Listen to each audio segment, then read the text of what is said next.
આપ જોઈ રહ્યા છો news 7 India.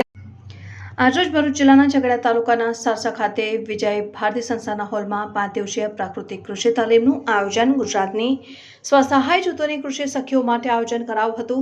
Gujarat livelihood promotion company limited Gandhinagar તેમજ Gujarat natural farming science university Halol manage Hyderabad SPNF association ગાંધીનગરને વિજય ભારતીના સહયોગથી કાર્યક્રમનું આયોજન કરાયું। કાર્યક્રમમાં મુખ્ય મહેમાન તાલુકા પંચાયતના ઉપપ્રમુખ સોનલબેન રાત સુધી કાર્યક્રમને દીપ પ્રાગટ્ય કરીને ઉદ્ઘાટન કરીને ખુલ્લો મૂકવામાં આવ્યો। કાર્યક્રમમાં પ્રાકૃતિક ખેતીના નિષ્ણાંતો ગણેશભાઈ પરમાર અને સેલોદના નવનીતભાઈ પી પટેલ અને વિજય ભારતીના પ્રમુખ રતિલાલ રોહિત, મંત્રી મહેશભાઈ વસાવા, રમેશભાઈ વસાવા, નંદલાલભાઈ ઢુંડા કામની ઉપસ્થિતિમાં કાર્યક્રમ 5 દિવસ માટે તાલીમ આપશે।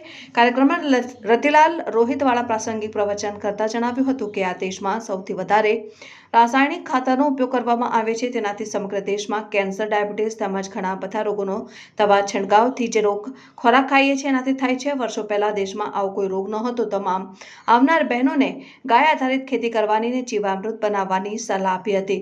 કાર્યક્રમ સંચાલન મહેશભાઈ વસાવાએ કર્યું હતું। Reporter Abdul Rauf Khatri, news 7 India, Umalla.